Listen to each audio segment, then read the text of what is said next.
नमस्कार दोस्तों, स्वागत है आप सभी का राहुल वैदिक मैट्रिक पर। आज का जो टॉपिक होने वाला है वो अपन नए चैप्टर से स्टार्ट कर रहे हैं, एडवांस मैथ का कोऑर्डिनेट ज्योमेट्री। इस चैप्टर को देख के घबराना नहीं है, बहुत ही काफ़ी शानदार तरीके से आपको कंसेप्ट समझाऊंगा। सबसे पहला बेसिक कंसेप्ट मैं आपको पढ़ाता हूँ कि अपन को कोऑर्डिनेट समझने के मतलब coordinates 1 coordinate, second coordinate, third coordinate, fourth coordinate, उसमें एक्स और वाई की वैल्यू क्या क्या होती है, इस प्रकार से हमें देखना है। सबसे पहले हम एक्स एक्सिस बना लेते हैं। आपको बहुत ही ज़्यादा तरीके से कंसेप्ट क्लियर कराएंगे। और ये अपनी वाई एक्सिस हो गई। Okay, this is the plus X axis and this is minus Y X axis. ये जो आप लाइन देख रहे हैं हॉरिजॉन्टल लाइन, जो अपनी ज़मीन के सहारे चले, इसको हम एक्स एक्सिस बोलते हैं। जो राइट साइड में जो पोर्शन होगा इस पॉइंट के, this is plus X axis, और जो लेफ्ट साइड में होगा इस ओरिजिन के, उसे हम माइनस नेगेटिव एक्स एक्सिस बोलते हैं। और जो वर्टिकली अपनी लाइन है, जो ज़मीन से आसमान की तरफ जाती है, उसे हम वर्टिकल बोलते हैं। तो जो ये वर्टिकल वाली, दिस इज वाई एक्सिस। तो जो ओरिजिन के ऊपर की तरफ है वो पॉजिटिव वाई एक्सिस हो जाएगी, और जो ओरिजिन से नीचे की तरफ है वो नेगेटिव वाई एक्सिस हो जाएगी। यानी ये पॉजिटिव एक्स एक्सिस है, तो यहाँ पर प्लस का साइन लगा देंगे हम। ये पूरी लाइन प्लस होगी, यानी इस प्लस एक्स एक्सिस पे जितनी भी वैल्यू होगी सभी की वैल्यू प्लस होगी, सभी की वैल्यू पॉजिटिव होगी। और जितनी भी वैल्यू नेगेटिव वाई एक्सिस पे लाइज करेगी उन सभी की वैल्यू नेगेटिव होगी। तो यहाँ पर हम नेगेटिव का साइन लगा देते हैं।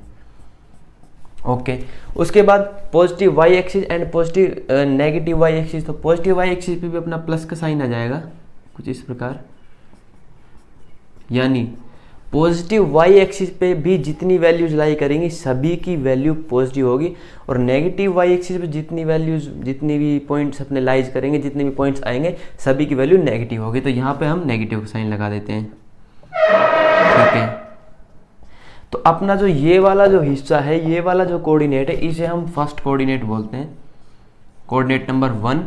इसको हम कोऑर्डिनेट नंबर 2 बोलेंगे। ओके, मतलब ये अपना किस तरीके से चलेगी, अपना एंटी क्लॉकवाइज चलेगा। जैसे अपनी घड़ी की सुई उल्टी घूमती है ना, उल्टी घड़ी की सुई, उस प्रकार चलेगा, इस प्रकार चलेगा उल्टी घड़ी की सुई के हिसाब से। तो ये नंबर 1 कोऑर्डिनेट हो जाएगा, ये नंबर 2 कोऑर्डिनेट हो जाएगा, और ये नंबर 3 कोऑर्डिनेट हो गया अपना। और ये जो लास्ट कोऑर्डिनेट बचा अपना, ये नंबर कोऑर्डिनेट 4 हो जाएगा, चौथा नंबर का कोऑर्डिनेट। ओके, अब हमें क्या देखना है, हमें इन कोऑर्डिनेट्स में x और y की वैल्यू देखनी है, किस कोऑर्डिनेट में x और y की वैल्यू पॉजिटिव और नेगेटिव हो सकती है। तो अगर मैं बात करूं फर्स्ट नंबर कोऑर्डिनेट की अगर मैं बात करूं, तो अगर मैं पॉजिटिव x एक्सिस पर कोई भी पॉइंट रखूंगा, कोई भी वैल्यू रखूंगा। सपोज मैंने यहाँ पे कोई वैल्यू रख दी, सपोज करो यहाँ पर, ये अपना पॉइंट है, इसकी हमें पोजीशन बतानी है। ये जो पॉइंट देख पा रही है, इसकी हमें पोजीशन बतानी है। तो अगर मैं इसकी स्ट्रेट लाइन ड्रॉ करता हूँ इस प्रकार एक्स एक्सिस पे, और एक वाई एक्सिस पे इसकी स्ट्रेट लाइन खींच देता हूँ। ओके, यानी इसकी जो एक्स की वैल्यू है वो ये हो जाएगी, और जो वाई की वैल्यू है ये हो जाएगी। तो एक्स भी अपना पॉजिटिव में, एक्स की वैल्यू भी पॉजिटिव में।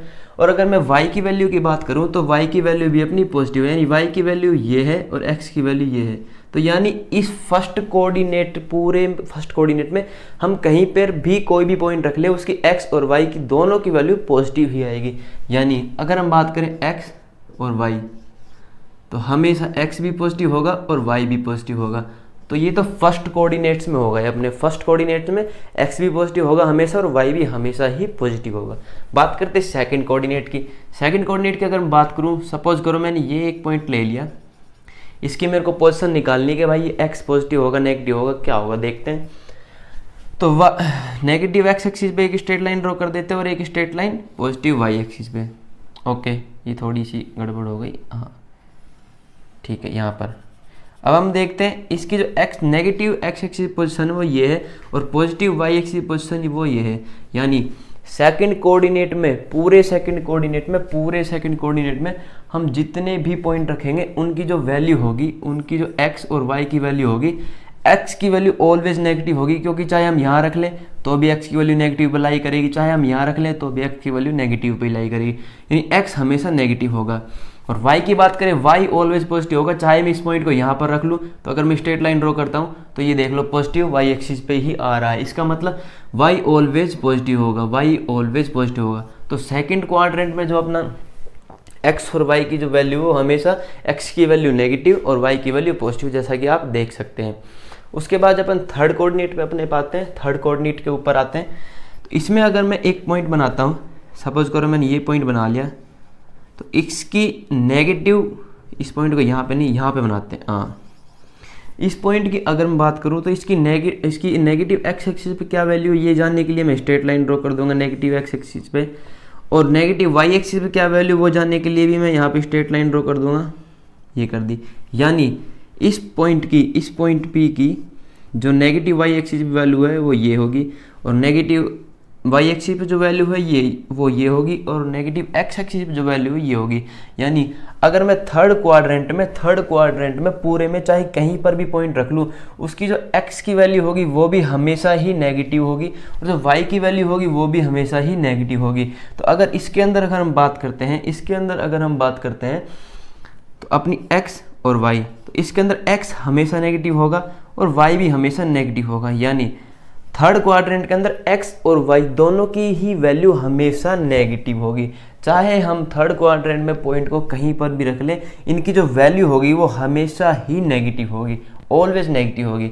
उसके बाद हम फोर्थ क्वाड्रेंट की तरफ बढ़ते हैं। फोर्थ क्वाड्रेंट में अगर मैं कोई भी एक पॉइंट ले लेता हूँ, सपोज करो मैंने ये पॉइंट ले लिया, अब मैं इसकी वैल्यू नेगेटिव y एक्सिस पे देखता हूँ तो स्ट्रेट लाइन ड्रॉ कर दी, और अगर मैं इसकी वैल्यू पॉजिटिव x एक्सिस पे देखता हूँ तो स्ट्रेट लाइन ड्रॉ कर दी। यानी ये जो पॉइंट है इसकी जो x की वैल्यू वो हमेशा पॉजिटिव होगी, और जो y की वैल्यू है इसकी, और जो y की वैल्यू वो हमेशा नेगेटिव होगी। यानी फोर्थ क्वाड्रेंट के अंदर मैं जहाँ पर भी पॉइंट रखूँगा, कहीं पे यहाँ पे कहीं पर भी पॉइंट रख लो आप, इसकी जो x की वैल्यू हमेशा पॉजिटिव ही आएगी और y की वैल्यू हमेशा ही नेगेटिव आएगी।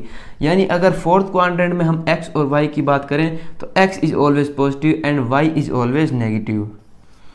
तो ये मैंने आपको क्वाड्रेंट समझा दिया। एक बार स्क्रीनशॉट ले लो बच्चों, नोट्स बनाने बहुत जरूरी होते हैं।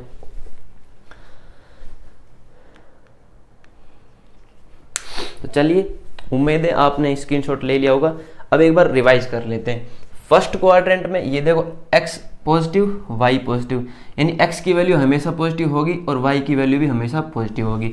उसके बाद हम सेकंड क्वाड्रेंट की बात करते हैं। सेकंड क्वाड्रेंट की तो x की वैल्यू हमेशा नेगेटिव, y की वैल्यू हमेशा पॉजिटिव, यानी x नेगेटिव और y पॉजिटिव। उसके बाद हम थर्ड क्वाड्रेंट की बात करें, तो यहाँ पर x नेगेटिव एंड y भी नेगेटिव, यानी x ऑलवेज नेगेटिव होगा एंड y भी ऑलवेज नेगेटिव होगा। उसके बाद हम फोर्थ क्वाड्रेंट की अगर बात करते हैं, फोर्थ क्वाड्रेंट की, तो उसमें देखिए x positive and y negative, यानी x is always positive and y is always negative, अगर फोर्थ क्वाड्रेंट में अपना कोई पॉइंट लाई कर रहा है।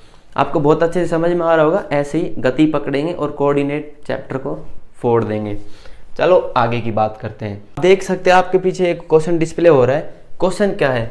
The distance of A point P, जो हमारा पॉइंट P है उसकी डिस्टेंस ओरिजिन से x एक्सिस पे तो x है और y एक्सिस पे 4 दे रखी है फ्रॉम ओरिजिन। ओके, और मतलब कि जो पोजीशन है पॉइंट P की फ्रॉम ओरिजिन डायरेक्ट 5 है, तो हमें x की वैल्यू 5 निकालनी। एक बार मैं आपको समझाता हूँ इस क्वेश्चन को। ओके, ये अपनी पॉजिटिव x एक्सिस हो गई, ये नेगेटिव x एक्सिस हो गई, ये पॉजिटिव y एक्सिस हो गई और ये नेगेटिव y एक्सिस हो गई। ओके, अब हमें जो पॉइंट P दिया है उसकी ओरिजिनल पोजीशन 5 है, और हम देख सकते हैं x भी पॉजिटिव है और y भी पॉजिटिव है। यहाँ पे x भी पॉजिटिव दे रखा है और y भी पॉजिटिव दे रखा है। तो x और y अपने दोनों पॉजिटिव कौन से क्वाड्रेंट में थे? फर्स्ट क्वाड्रेंट में। फर्स्ट क्वाड्रेंट कौन सा है? ये, यानी पॉइंट P कहीं यहाँ पर लाई करेगा। ओके, पॉइंट P कहीं यहाँ पर लाई करेगा, तो इसकी जो x एक्सिस पोजीशन है वो ये है, और y एक्सिस पे जो पोजीशन दे रखी है वो ये दे रखी है। ओके, यानी जो अपनी y की वैल्यू है वो क्वेश्चन में हमें 4 दी हुई है और x की वैल्यू हमें निकालनी है। लेकिन ये ओरिजिन है, ये बच्चों ओरिजिन है, और क्वेश्चन में हमें साफ साफ दे रखा है the distance of A point P from origin is 5, यानी इस पॉइंट P की पोजीशन ये ओरिजिन से हमें 5 दे रखी है, तो हमें कुछ नहीं करना। यहाँ पर ये राइट एंगल बन रहा है, सीधा हमें पाइथागोरस थ्योरम लगा देनी है। यानी परपेंडिकुलर का स्क्वायर प्लस बेस का square is always equal to hypotenuse square, यानी एक्स स्क्वायर प्लस में 4 का square is always equal to 5 का स्क्वायर। तो अगर हम इसे सोल्व करते हैं तो एक्स का square plus 16 is equal to 25 आ जाएगा। यानी अगर एक्स की वैल्यू हम निकालते हैं तो 25 में से 16 घटाएंगे तो अपना आंसर आ जाएगा 9, यानी x इज इक्वल टू 3। ये हमारा आंसर आ चुका है, x की वैल्यू 3 आ चुकी है। तो अब इस तरह के हमारे पास क्वेश्चन पेश हो, सबसे पहले हमें क्या करना है, हमें ये देखना है कि पॉइंट कौन से कोऑर्डिनेट में लाई कर रहा है। वो कैसे पता चलेगा, x और y या तो हमें पॉजिटिव में दे रखोगे या नेगेटिव में। अगर फर्स्ट कोऑर्डिनेट में लाई करता है तो x और y दोनों ही पॉजिटिव होंगे। अगर सेकंड कोऑर्डिनेट में लाई करता है तो x अपना नेगेटिव होगा और y अपना पॉजिटिव होगा। थर्ड कोऑर्डिनेट में अगर लाई करता है अपना तो x भी नेगेटिव होगा और y भी नेगेटिव होगा। और फोर्थ कोऑर्डिनेट में अगर लाई करता है अपना तो x पॉजिटिव होगा और y नेगेटिव होगा। उम्मीद है दोस्तों आपको ये वीडियो बहुत ही अच्छी तरीके से समझ में आया होगा और कंसेप्ट भी बहुत अच्छे से समझ में आ रहा होगा।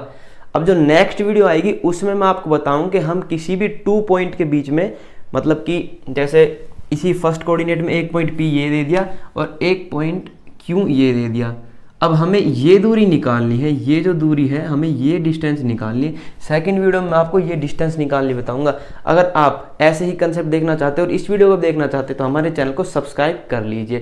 धन्यवाद दोस्तों, जय हिंद जय भारत। घर में रहिए, सतर्क रहिए। कोरोना की दूसरी जो वेव है वो बहुत तेजी से फैल रही है, तो उसको हल्के में मत लो, अपने घर में रहो, अपनी घर वालों की परवाह करो और खुद की चिंता करो। एक बार कोरोना हो गया तो इम्यून सिस्टम बहुत ही ज़्यादा खराब हो जाता है। तो मेरी हाथ जोड़ के रिक्वेस्ट है आप सभी से, अपने घर में रहिए और घर से ही पढ़ाई कीजिए। जैसे मैं आपको पढ़ा रहा हूँ आप मुझसे पढ़ सकते हैं, मेरे चैनल को सब्सक्राइब कर सकते हैं। जय हिंद दोस्तों, जय हिंद जय भारत।